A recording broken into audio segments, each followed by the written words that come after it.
ప్రియులారా, నిన్నటి దినాన్న ఇశ్రాయేలీల తొట్టుపాటే అన్యజనులమైన మనకు రక్షణ తెచ్చుచున్నది అని చెప్పి మనం చూసుకున్నాం. ఈరోజు అసలు వాళ్ళు చేసిన తప్పు ఏంటి, వాళ్ళు చేసిన పాపం ఏంటి అని కనుక చూస్తే మత్తయి సువార్త 27వ అధ్యాయం 25వ వచనంలో ఇలాగ ఉంటుంది. అందుకు ప్రజలందరూ వాని రక్తము మా మీదను మా పిల్లల మీదను ఉండును గాకనిరి. దీని అర్థం ఏంటంటే, పిలాతు ఇతర విషయంలో నేను నిరపరాధిని, ఇతని రక్తం గురించి నేను నిరపరాధిని అని అన్నాడు.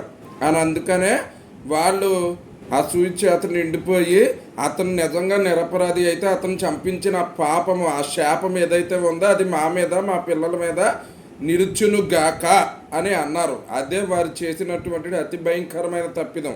అందుకే ఆ తర్వాత కాలంలో వాళ్ళు ఆ దేశమంతా చెదరగొట్టబడ్డారు. ఇప్పుడు వాళ్ళు స్వదేశానికి వాళ్ళు రావాలన్నా రాలేని పరిస్థితులు వారికి ఏర్పడ్డాయి. దానికి కారణం ఇదే. కనుక ఈ వాక్యం వింటున్న మీరు అటువంటి తప్పిదం చేయొద్దని ప్రభువు నామమున మిమ్మల్ని వేడుకొనుచున్నాను. దేవుడు ఈ వాక్యమును దీవించును గాక. ఆమెన్.